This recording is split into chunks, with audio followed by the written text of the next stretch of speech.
Hi అండి. అందరికీ welcome to our channel Sudha kitchen and Telugu blogs అండి. అందరూ ఎలా ఉన్నారు? నేనైతే బాగున్నానండి. ఇదొచ్చేసి ఈవినింగ్ 6 కండి. నేనొచ్చేసి ఏంటి హడావిడి తిరిగేస్తున్నాను అనుకుంటున్నారా? ఏం లేదండి.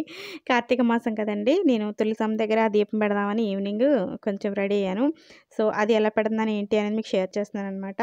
నేనొచ్చేసి ఒక ఓన్లీ ఈవినింగే అమ్మవారి దగ్గర దీపం పెడుతున్నానండి. కార్తీక మాసం అన్నాళ్ళు నేను పెడతాను. జస్ట్ నాకేమన్నా బాగోకపోతే తప్పితే మిగిలిన టైంలో తప్పకుండా నేను దీపం పెట్టుకుంటాననమాట. తర్వాత చూసేసారు కదా! అలాగే దీపం దేవుడి దగ్గర కూడా పెడదామని అనుకుంటున్నా. నేను ఒత్తులొచ్చేసి అలా నానబెట్టుకొని ఉంచుకుంటానండి. వెంటనే ఎలిగించుకోవడానికి బావుంటాయి కదా అని చెప్పేసి నేను అలా నానబెట్టుకొని ఉంచుకుంటాను. అవి హారత వచ్చిన డబ్బాలనమాట. సో, అందులో నేను అలా నానబెట్టుకొని తేగానే ఒత్తులన్నీ అందులో వేసి అందులో నేను నువ్వుల నూనె ఏసేస్తాననమాట. సో, చక్కగా నానిపోయి ఉంటాయి. ఇంక ఈజీగా ఎలుగుతాయనమాట నాకు ఇబ్బంది లేకుండా. సో, ఈ టిప్ మీకు పనికొస్తుంది అనుకుంటున్నానండి. తర్వాత వచ్చేసి నేను కొంచెం ప్రసాదం అయ్యి ఏం పెట్టనండి. ఎందుకంటే మార్నింగ్ ఎలాగా పూజ చేసుకున్నప్పుడు మా వారు పెట్టేస్తారు. ఈవినింగ్ ఓన్లీ దేవుడి దగ్గర బెల్లం ముక్క అలా చిన్నగా పెడతాననమాట అంతే. సో, కార్తీక మాసం కదండీ! అందుకని చెప్పేసి కార్తీక మాసం కదండీ! అందుకని చేసి నేను ఒక అలవాటనమాట. సో, అందుకని చెప్పేసి నేను కొంచెం బెల్లం ముక్క అది దేవుడి దగ్గర నైవేద్యం పెట్టేసుకొని, దేవుడి దగ్గర దీపం పెట్టుకొని తర్వాత వచ్చేసి నేను బయట తులసమ్మ దగ్గర పెడతానండి. అలా గుమ్మం ముందు 2 దీపాలు కూడా వెలిగిస్తాను. సో, అవే ఏర్పాటు చేసుకుంటున్నాననమాట. తర్వాత వచ్చి నేను పూజ చేసేసుకున్నానండి. ఇక్కడ వచ్చేసి పువ్వులు అవి ఏం కనపట్లేదు అనుకుంటున్నారా? మార్నింగ్ అలంకరించారు. సో, పువ్వులన్నీ ఒళ్ళిపోయినాయండి, తీసేసాను. తర్వాత వచ్చి నేను బయట వెలిగించడానికని దీపం అలాగే ప్రమిదలు తీసుకెళ్తున్నాననమాట. తులసమ్మ కొంచెం నీళ్ళు పోద్దామని. సో, నేనైతే ఇలా సింపుల్‌గా చేసేసుకుంటానండి పూజ అదిని. హంగామా హడావిడి ఏమీ చేయననమాట. ఇదొచ్చేసి మా పూజ అయిపోయిందండి. అగరబత్తులు పెట్టేసి దీపం పెట్టాం. ఇదొచ్చేసి మేము షిరిడీలో తీసుకున్నామండి. చాలా కాలం అయింది. నేను కార్తీక మాసంలో దాన్ని యూజ్ చేస్తూ ఉంటాననమాట. సో, ఇలా దేవుడి దగ్గర అయితే ఇలా చేసేసాను. లోపల కూడా పూజ అయిపోయింది. తర్వాత వచ్చి ఇక్కడ నేను కొంచెం దీపాలు పెట్టుకుంటానండి దేవుడి దగ్గర. గడప దగ్గర కూడా 2 దీపాలు పెడుతున్నాను. సో, ఎలా అయినా దీపాలు పెడితే వచ్చే అందమే వేరు కదండి ఇంటికి. మీకు లోపల చూపించలేదు కదండీ! కొంచెం పైనే చూపించాను. సో, అందుకని మళ్ళీ చూపిస్తున్నాను. సో, ఇలా అయితే నేను చిన్న వెండి కుందెలో దీపం వెలిగించేసి 2 ఒత్తులు బెల్లము అలాగే జీడిపప్పు నైవేద్యం మీకు గడప దగ్గర దీపం పెట్టడం చూపించలేదండి. సో, అందుకే నేను బయట నుంచి మామూలుగా అలా తీశాను. సో, గడప దగ్గర దీపం పెట్టాను. అసలు ఇంటి ముందు అలా దీపాలుంటే చాలా పాజిటివ్ ఎనర్జీ వస్తుంది కదండీ! నాకు భలే నచ్చింది. అందుకే నాకు దీపావళి అంటే భలే ఇష్టం అనమాట. అందరి ఇళ్ళలోని బయట చక్కగా వరుసగా దీపాలుంటాయి. సో, నాకు చాలా హ్యాపీగా ఉంది ఇలా దీపం పెట్టడం. తర్వాత వచ్చేసి ఈ బొకే బాగుంది కదండీ! నాకైతే భలే నచ్చేసిందనమాట. మా వారు కాలేజీలో ఎవరో ప్రొఫెసర్ పెద్దాయనకి ఎవరికో ఇవ్వడానికి అని చెప్పేసి తెచ్చి పెట్టారనమాట. సో, చూడండి ఎంత భలే ఉన్నాయండి. అసలు పువ్వులు చూస్తుంటే భలే అనిపించింది. చాలాసేపు అట్లా చూస్తూనే ఉన్నాననమాట నేను. ఎంత బాగా నచ్చాయంటే కవర్ తీయలేకపోతున్నాను. కవర్ అంతా ప్యాకింగ్‌లో ఉందనమాట. సో, ఇంకా ఆయనకి పట్టుకెళ్ళి ఇవ్వాలి రేపొద్దుట. సో, ఇవ్వలేదు. ఇంట్లో పెట్టారు. రేపు తీసుకెళ్తారంట. సో, ఇదైతే నాకు భలే నచ్చేసి ఇంక నేను అలా ఇంట్లో కెమెరాలో బంధించేసాననమాట దీన్ని. ఫ్లవర్స్ చూసారు కదా! ఆ పర్పుల్ కలర్ ఫ్లవర్స్ ఎంత బాగున్నాయో. చాలా ఆర్టిఫిషియల్‌గా అనిపిస్తున్నాయి కానండి, ఇవన్నీ నేచురల్ ఫ్లవర్స్ అనమాట. సో, ఐ హోప్ మీ అందరికీ నచ్చుతుందని చెప్పేసి షేర్ చేస్తున్నానండి.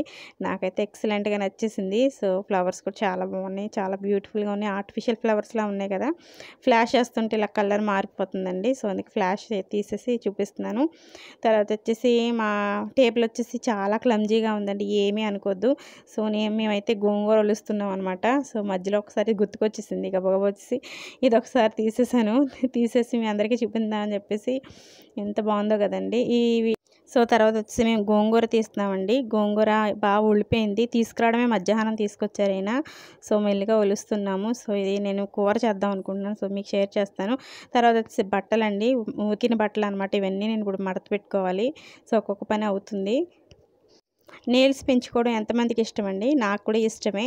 సో, నేను నా వీడియోస్‌లో చూసే ఉంటారు. నా నెయిల్స్ చాలా నీట్‌గా పడేవి. సో, కాకపోతే ఏమైందంటే గిన్నెలు అవి తోముతున్నాం కదా! సో, అందుకని చెప్పేసి నెయిల్స్ నానిపోయి ఇరిగిపోతున్నాయండి. అందుకని నేను ఏం చేశానంటే షేప్ పోయిందని మొత్తం అన్నీ కట్ చేసి రిమూవ్ చేశాను. సో, ఇవన్నీ కూడా మంచిగా షేప్ తీసుకొద్దామని చెప్పేసి కట్ చేశాననమాట. సో, మీ వీలైతే అది కూడా మీకు షేర్ చేస్తానండి. ఎందుకంటే ఇది కూడా ఒక బ్యూటీ టిప్పే కదా! సో, తప్పకుండా మీకు షేర్ చేస్తాను. సో, ఇప్పుడైతే ఇలా ఉన్నాయన్నమాట. సో పూజ అయిపోయిందండి. పూజ అయిపోయిన తర్వాత కూర్చున్నాననమాట. కూర్చున్న తర్వాత ఆయనతో మాట్లాడుతూ ఉన్నాను. ఫోటో తీసుకుందామని ఇలా పెట్టాను. బట్ ఫోటో కాదు, అది వీడియో వచ్చేసింది. సో సర్లే ఇది కూడా యాడ్ చేద్దాం. నేను అసలు సరిగ్గా కనపడలేదు కదా అని చెప్పేసి మీకు యాడ్ చేసేస్తున్నాను. సో బోర్ కొడితే స్కిప్ చేసేయండి. మా టిఫిన్ కంప్లీట్ అయిపోయిందండి. టిఫిన్ అయిపోయింది కదా! మార్నింగు అన్నం గిన్నె అవన్నీ అలాగే ఉన్నాయన్నమాట. అవన్నీ నేను నీట్‌గా మొత్తం చూసారు కదా ఎన్ని గిన్నెలున్నాయో మొత్తం కంప్లీట్ అయిపోయినాయన్నమాట. ఈ గిన్నెలన్నీ తోమేసిన తర్వాత అక్కడ బట్టలు కనపడుతున్నాయి కదండీ సోఫాలు, అవన్నీ బెడ్రూమ్‌లోకి తీసుకెళ్ళి వరుసగా మడత పెట్టి షెల్ఫ్‌లో సర్దాలన్నమాట. సో ఈవినింగ్ వర్క్ అయితే ఇలా ఉంటుందండి నాకు. ఈవినింగు పెద్ద పని ఉండదు అనుకుంటాను గానీ, ఈ గిన్నెలు చూస్తే నాకు అసల నిలకడ ఉండదనమాట. గిన్నెలు వెంటనే తోమేసుకోవాలి. లేకపోతే నాకేదో పెద్ద పని ఉంది, నేనేదో పెద్ద బాధ్యత నా పైన ఉంది, నేనేం చేయకుండా కూర్చున్నాను అన్నట్టుగా అనిపిస్తదనమాట. సో అందుకని నేనేం చేస్తానంటే మ్యాక్సిమం నేను గిన్నెలు ఉండకుండానే చూసుకుంటాననమాట. సో చూసారు కదా, నేను నీట్‌గా వాష్ చేసి పెట్టేస్తున్నానండి. నీళ్ళు వేసి నానబెట్టుకున్నాం అనుకోండి గిన్నెలు ఈజీగా వదిలిపోతాయి. ఆల్రెడీ చాలామంది తెలిసే ఉంటుంది. బట్ నేనేం చేస్తానంటే పాల గిన్నెలు, అలాగే కూర అలాంటి గిన్నెలకి నేను ఎక్కువ సిల్వర్ స్క్రబ్ ఉంటుంది కదండీ, అది పెట్టి ఫస్ట్ క్లీన్ చేసిన తర్వాత విమ్ జెల్ పెట్టి క్లీన్ చేస్తాననమాట. నేను ఎక్కువ విమ్ జెల్లే వాడతానండి, సబ్బు వాడననమాట. నాకు సబ్బు అసలు నాకు నచ్చదు ఎందుకో. గిన్నెలు తోమినా కూడా అవి మచ్చల మచ్చల కింద కనపడతాయి అనమాట. అందుకే నేను సబ్బు యూస్ చేయనండి. ఎక్కువ నేను విమ్ జెల్ కానీ లేదంటే ప్రిల్ కానీ వాడతాననమాట. సో అవైతే నాకు చాలా కంఫర్ట్‌గా ఉంటాయి. అలాగే చాలా నీట్‌గా వాష్ అయిపోతాయి అనమాట. చూసారు కదా, ఇక్కడ ఉన్నంత ఫాస్ట్‌గా చేసేసుకుంటే బాగుండు కదా అనిపిస్తదండి. ఇక్కడ ఇంత ఫాస్ట్ పెట్టాను కానీ, చాలా సూపర్ ఫాస్ట్‌లో పెట్టాను కానీ అసలైతే మామూలుగా నేను అంత స్పీడ్ ఏం చేయట్లేదండి, స్లోగానే చేస్తాననమాట. సో ఈ గదిలో అయితే చాలా వేడొచ్చేస్తుందండి. శీతాకాలం స్టార్ట్ అయినా కూడా వంటగది చాలా వేడిగా ఉంటుంది. సో నేనైతే కింద స్టాండ్ ఉంది కదండీ, స్టీలు స్టాండు అది పెట్టేసి దాని కింద నేను కాలిపట్ట వేసేసి అప్పుడు అందులో ఈ గిన్నెలు వేస్తున్నాను అనమాట. సో నీళ్ళు ఏమైనా ఉంటే కింద కాలిపట్ట పీల్చేసుకుంటుందండి. తర్వాత నేను తీసేసుకుని పైన స్టాండ్లో సర్దేసుకుంటాను. సో మీరు ఎవరైనా కూడా ఇలా చేయాలనుకుంటే డైరెక్ట్ స్టాండ్లో సర్దేస్తుంటే వాటర్ ఒలిగిపోయి కింద తుప్పు పట్టేస్తుందండి. సో అందుకని నేను ఇలా చేస్తున్నాను. సో ఈ టిప్ మీకు ఉపయోగపడుతుంది అనుకుంటున్నానండి. ఒకవేళ ఎవరికైనా యూజ్ చేసుకోవచ్చండి, పర్వాలేదు. ఎందుకంటే చాలామంది డైరెక్ట్‌గా పెట్టేస్తారు. అవి ఏమవుతాయంటే సింక్ దగ్గరే ఉంది, నేను పెట్టేసుకోవచ్చు. బట్ నేను అలా పెట్టలేదు, ఎందుకంటే తుప్పు పట్టేస్తుంది. సో నేను అందుకని అలా పెట్టట్లేదనమాట. తర్వాత వచ్చేసి ఆ గిన్నెలు అయిపోయినాయండి. సింక్ క్లీన్ చేసుకున్నాను, స్టవ్ కూడా క్లీన్ అయిపోతుంది. సో నా పనంతా కంప్లీట్ అయ్యాక ఇంకా బట్టల పని ఉందనమాట. బట్టలన్నీ మడత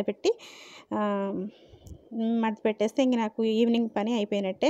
సో టిఫిన్ అయితే మీకు చూపించలేదు, ఎందుకంటే నేను ఆల్రెడీ మీకు చూపించేసానండి. అట్టల పిండి ఉంది, ఇడ్లీ పిండిని దోసలాగా వేసానండి నేను.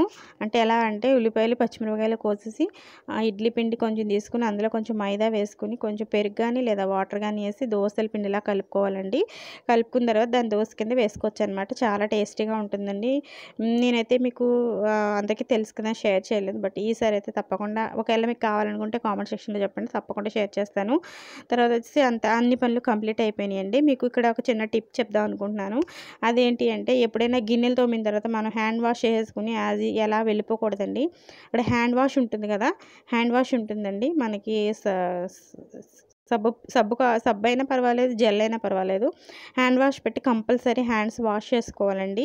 గిన్నెలు అయ్యి తోమిన తర్వాత మామూలుగా కడిగేసుకుని వెళ్ళిపోకుండా అలా చేస్తే కనుక చేతులు చాలా స్మూత్గా ఉంటాయండి, అసలు రఫ్ అవ్వనమాట. సో ఈ టిప్ మీకు ఉపయోగపడుతుందని నేను అనుకుంటున్నాను. నేనైతే మాత్రం హ్యాండ్ వాష్ కంపల్సరీ యూజ్ చేస్తానండి. ఫ్రెండ్స్, ఈ వ్లాగ్ ఇక్కడితో ఎంజాయ్ చేద్దాం అనుకుంటున్నానండి. ఐ హోప్ ఈ వీడియో మీ అందరికీ నచ్చింది అనుకుంటున్నాను. Thank you very much for watching అండి. అందరికీ గుడ్ నైట్ అండి, స్వీట్ డ్రీమ్స్ కూడా. ఓకేనా, బాయ్ అండి, మళ్ళీ కలుద్దాం. ఓకేనండి, బాయ్ బాయ్.